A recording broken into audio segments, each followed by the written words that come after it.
leadership programs is that it's team-based. Teams are required, and the LEA leadership team has to be present as well. So the superintendent is required to be present, and that allows for the systems decisions that need to be made based on the learning that everybody's doing. And this is the only leadership program in a state that does this. So the LEA leadership team is the superintendent, and then depending on the titles in an organization, the associate or assistant.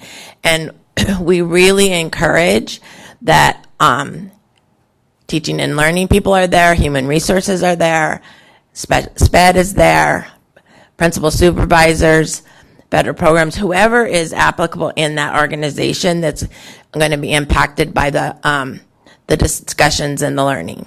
And then the site leadership team, the principal is required, and then assistant principal, instructional coaches, teacher leaders, depending on the size of the school. So if it's a smaller school, it might be 2 people. If it's a larger school, it might be 6 people. And then there are Elevate mentors, principal mentors that are assigned. If a large organization joins the cohort, they can hire their own mentor. If it's a one school district, then we have mentors that through an RFP process that we assign.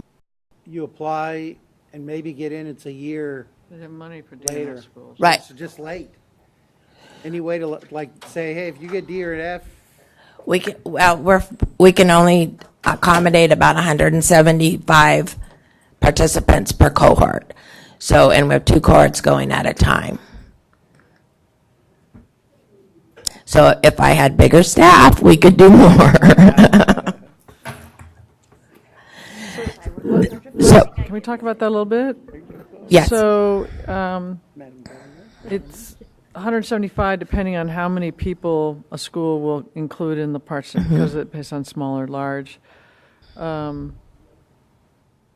Is any of it recorded or broadcast to whomever may want to see it? Is there any value? It's so interactive that we could do that, but it wouldn't be as effective because it's a workshop format. So they'll get content, and then their teams will meet and discuss, and we facilitate those table discussions.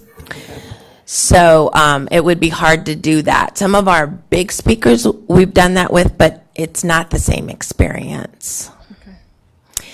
So there are 4 3-day convenings each year. The first day is just the LEA leadership team, including a superintendent networking luncheon. This is something that the superintendents have requested, and we've implemented starting with cohort 3. It's a safe space for them to talk to each other and bounce ideas and questions and things. The first day is just the leadership team so that we prepare them for the learning, give them any learning that's specific to the LEA itself and those systems, and prep them to be the facilitators in the next 2 days. And then day 2 and 3 are the LEA and school leadership teams together. As I said, it's very interactive. These 2 pictures are from our last convening. This particular is on talent management, where they left with identifying one of their core issues and a plan to change it when they got back, which is why the superintendent and that LEA cabinet needs to be there as well. We use the Cotter change model consistently throughout the 2 years, with creating the conditions of change, introducing new practices, and maintaining momentum in that sustainability piece.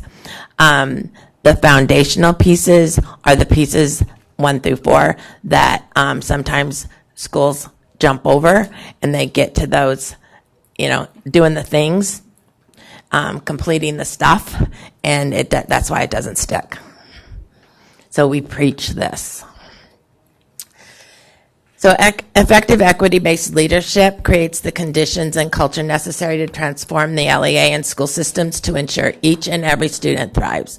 So everything that my unit does is equity-based and through that equity lens. In talking to Carlos last week, there's a project. What we now know is that those of us that have always operated from an equity base have made some assumptions that others do too, and what we know that just isn't true. So it has to be so intentional, and in our unit, it's very intentional. So they're leading. We're bringing in cultural differences and all those kinds of equity issues, threading them through everything that we do. Then we have continua for the three other levers: culture, talent management, and instructional infrastructure, both at the LEA level and what it looks like at the school level. And this is just a sample for, it has the definition and then what optimally exemplary implementation is. And we use this throughout the cohort to drive the content, as well as for LEAs and schools to having checkpoints on the progress they're making. The infrastructure continue are based around curriculum, instruction, assessment, and very specifically on data-driven instruction and the observation and feedback for the reasons that we talked about earlier. And talent management, recruitment, retention, we talk about kind of in Elevate very specifically, but in general, we talk about teacher retention and recruitment. And often we leave out the hiring process can be a hindrance or a help, and how we advertise and all of those things we go into. But the people development piece is what keeps teachers. And so it's very heavy in that aspect. We have a number of national expert speakers and partners that we bring in. This is just a partial list. My staff does about maybe a third of the presentation. Andrew Morrell from West Ed does some presentation, but for the most part, we're bringing in experts from the outside, and this is a partial list of those partners that help us with Elevate. We do use a case study at most convenings to give that perspective from the and we do use UVA Darden School of Business personnel for that.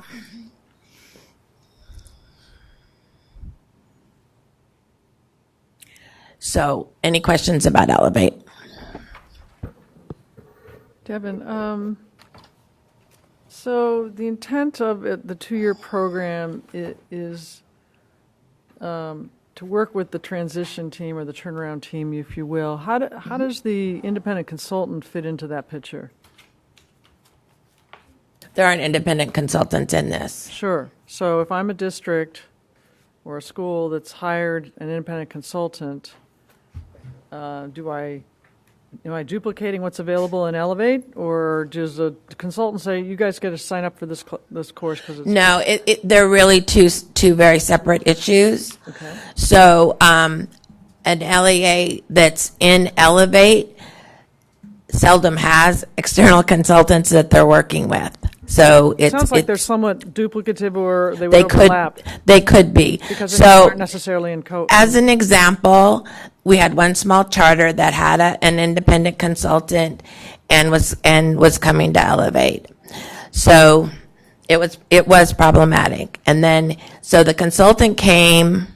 The consultant is no longer contracting with the consultant because it didn't make sense. They have a coach from You here. have two different experts, yeah. Exactly. Got it. So and there's an example in our next cohort where they'd been working with a consultant, a very well-known, established consultant, for a number of years. So they asked special permission for that consultant to be their Elevate coach, and we've worked with her extensively. She was an Elevate coach in a prior cohort, so we said yes.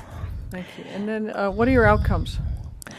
WestEd does our evaluation. Our N is too small to have, the real statistics, but our schools make from 10 to about 18% more progress than the schools that they match. And they exit more quickly, and we don't know if they stay out because we don't have that data yet, but what we qualitatively and observationally know is that they get the systems in place, and those systems progress and hopefully will sustain. So I certainly appreciate from what Carlos says, it takes at least 3 years, sometimes 4 or 5, to see the final outcome benefit of any kind of improvement plan, including an Elevate or not. One of the hard things that I'm trying to figure out is, well, how do you set expectations to know if we have a process that's working well?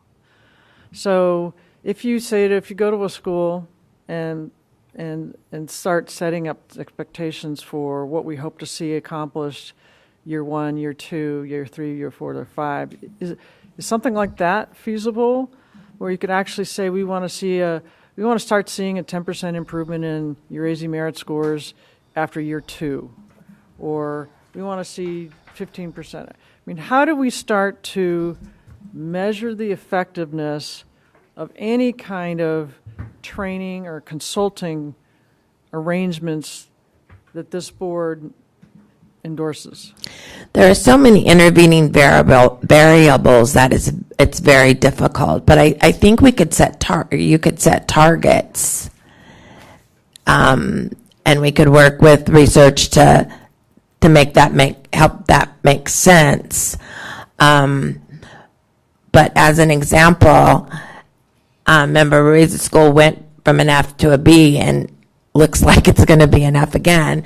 So we might just use AZ Merit scores, and we might just use the raw ELA and math scores, for example, rather than the letter score, which has got all sorts of stuff in it. I mean, let's just say you pick something simple. So if I as a turnaround principal, I would expect perhaps, or be ready for an implementation dip. Right. And then by the 3rd year, start seeing more than a year's growth every year. Okay. So whatever that would translate into number-wise, not my strength. Yep. Now in California, when I was a turnaround principal, I had 2 years. But assessment was a little different back then. That's helpful. Thank you. I just wanted to share, as a matter of disclosure for my colleagues, our organization is actually getting ready to go through Elevate, so we'll be part of the November convening. Oh, so wow. I'll have more to share with you as we go through. But we're looking forward to it. Did a lot of research, talked to Dr. Hargrove from Avondale, who spoke very highly of it, and sent some folks to the last convening, the May convening. And again, individuals that we talked to who've gone through the program spoke very highly. So it was something we decided was worth the investment, because it's considerable time investment in The addition time. to everything else. So you're paying The grant is the grant. funding. You're using your grant funds to pay for it. But the time commitment is considerable. What's really fun for us is that we have a few participants in different districts that are in cohort 3 that were in cohort 1, and their feedback about the improvements and the sophistication, for lack of a better word, is very rewarding to us. We've worked very hard and we're very excited about having Leona. Do you have the ability to grade your students? Or Do you just assume, since that they are committing the time and the money, that they are getting as much as possible out of the process? They're getting as much of the process, much out of the process as they are ready to get. So every cohort's different. And you have to be willing to be honest and look yourself in the mirror and say, so this, the story I think tells it all. So in cohort 2, every time we talked about curriculum and instruction and assessment, a LEA leadership team said, we do that, we do that, we do that. At the last convening, the superintendent looked at her team and said, we don't even have a curriculum. So it took us 2 years because she wasn't willing, but then she was. So that was the excitement. That was the good news. So everybody, it's like a classroom. Everybody starts in a different place, and we have to, that's why every cohort's a little bit different, because we have to monitor and adjust just like a good teacher would do. I think there's some basic elements there that you're describing, is that you come to this reality, something's wrong, and that's the hard part, to admit that something's wrong. And then, you go around and you say, something's wrong, then you gotta go around and listen to everybody. And then you have to come to some moment where you make this decision. There are gonna be some people who are gonna stick around, there's some people who are not gonna stick around. And then the blowback on that, because if you get an F, you got to meet with all the students, the teachers, you have to have all the meetings, the parents, and you have to put it all on the table. And then at that point now, you can either do something with it or not. It's usually curriculum, and it's expensive. And how do you pay for that? And then it's going to be the professional development, the system that you put in place, and then rebuilding a team. That's going to be 3 years. So one of the things is you've pointed out is that Arizona doesn't provide designated funding for its lowest performing schools. I think Carlos referred to, is there a body of studies that have demonstrated states that have been more effective in turnaround by providing state monies to the process versus states that don't? So if we can inform this decision a little bit better about, it's the same thing for our literacy program, or anything that if there can be additional funding, if we can point to an ROI study, for example, that basically makes this case that says, in situations where more money is invested and supports during this turnaround process, then we have more success in turning around schools versus other places that don't invest in the process? We can look into that. I know that Carlos did say schools that had a pre-list and a post-list had better success, but I don't know specific studies, but we'll find out. Yeah. So, yeah. And then you also indicated that your capacity, your staffing, and your funding, the 14 staff that you have, is that right? I have 9 specialists and 14 total, yes. 14 total. And how much of that staffing is it all federally funded? I have a little bit of 301 money, so every specialist is like 0.1 something out of the state money, so that allows us to help the D schools with their improvement plans. We have to approve the DNF improvement plans, so that little bit of money allows us to do that without supplanting. The rest is federal funds, and it's limited amount of the federal funds that come through that we can use for administration. So the staffing that we have now is stretched as far as it can go. I converted a director to a specialist to put one more person in the field. So does that approximate 1 FTE to support the state program, the state services? And all they can do is just do compliance because that's about all. It's about so we have one. the same situation in the Mauer group. We have 1.5 FTE, and they're only able to kind of monitor compliance rather than actually We provide work real support. closely with Mauer because of that, because Yeah. many of our schools that are in improvement are the schools that have difficulty with that. So when my specialists go out to schools, we also try and help with that because they have no staff to do that. I have more questions. Don't let me hog up the agenda. If I apologize, just cut me off when I ask too many questions. What's the opportunity for providing? What is the opportunity for providing web-based resources on a self-help basis for schools that maybe they don't qualify in the bottom 5%, but really want to improve and want to learn from the knowledge and the expertise that you have in play? We have modules on our website, how to do a CNA, root cause analysis, building a leadership team, looking for, the evidence-based for ESSA, building your evidence to show that what you're doing is working. So we have those modules now, and we're building that out as quickly as we can on topics that we know are important and that would help schools, and anyone can get to that. And is there any way to capture who takes advantage of that? And There isn't, and somebody else asked me that question not too long ago, so we're looking into seeing how that's done. We looked into it before, and I don't understand that stuff, but it was told it wasn't possible, but I know there's a way, I just don't know if we can do it. so you do have some ability to develop some web-based tools through your federal funding? Well, if we do it for those schools that are identified and then put it on the webpage, then anyone can get to it. Okay, right.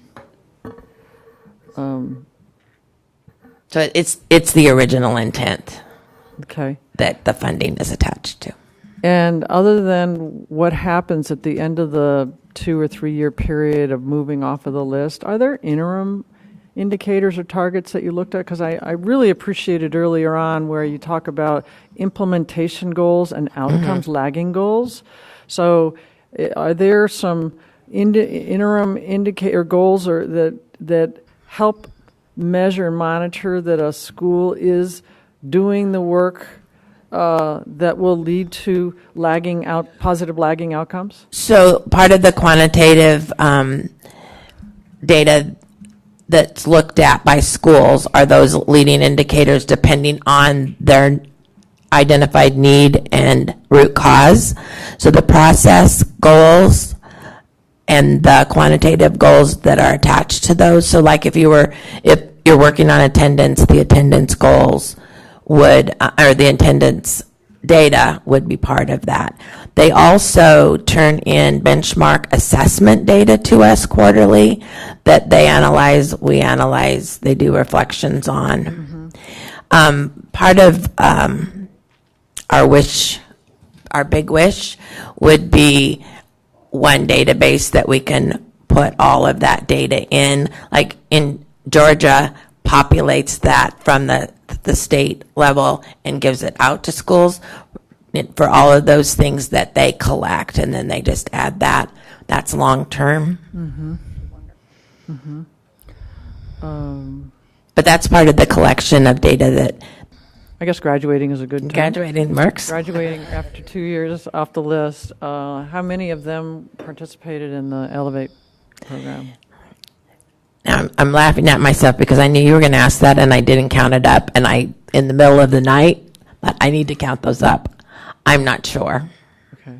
I apologize. And then since you have limited capacity, what percentage how many applications do you get for the few seats that you can offer? About double. Okay. And it depends on size. Like we just let somebody into cohort 3, but that was begging, but it was small. So in one little table, when the first person on the wait list would have been 3 tables. Okay. But we accommodate the best we can. You would love to be able to double the size of the Yes. program. Mm-hmm. Okay. And what would that cost? I would need the people, because the pass-through money, the grant money, would need the commitment of the schools to use their grant money for that. But I need the people to do it. What would it cost your department? Another, gosh, 5 or 6 FTE? yeah. Yeah, okay. It's a big commitment. Right now, the 9 people we have, 4 teams. We have a strengths team, we have an MTSS team, we have a Elevate team, and we have a general PD team. So that's how we're doing our PD, separated out in our spare time. I have amazing staff. I'm sure. Takes an amazing leader to have an amazing staff. Thank you. I love the work Sorry we for do. hogging up all the questions, guys. Can I answer any more questions? One more question. Yes. Does the State Board of Education, do we have a formalized process for sort of an annual report that comes out of your department on what's happening, something like this? No. Would you like one?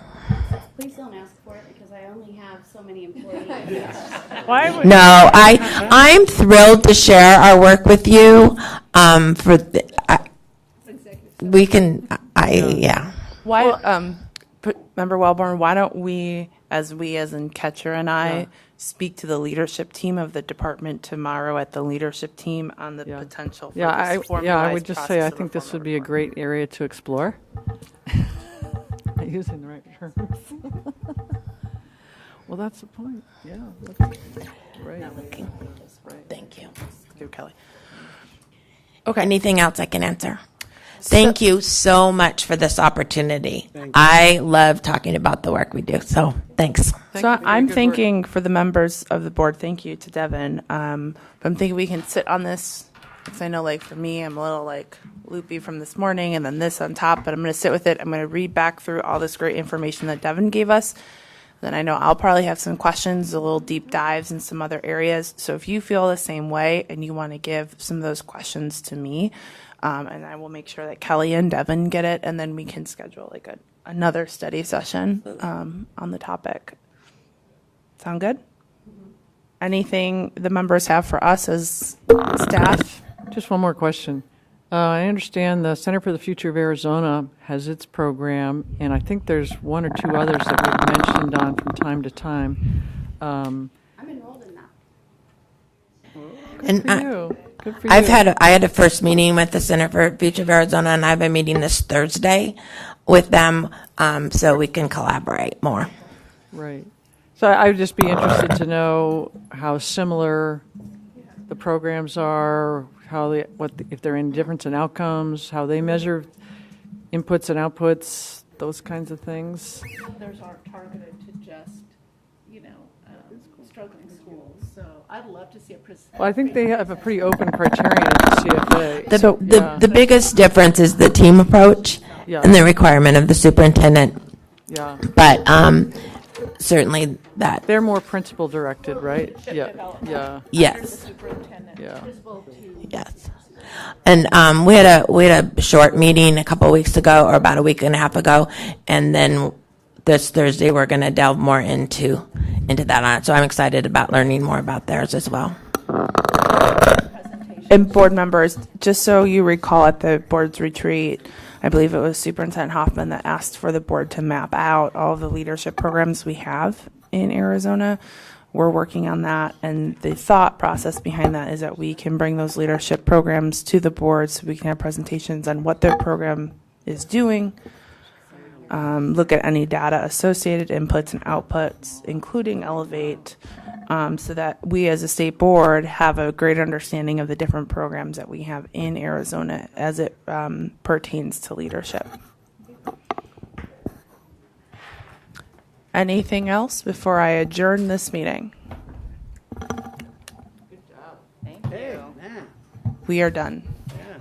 3:37. Hey, Jen,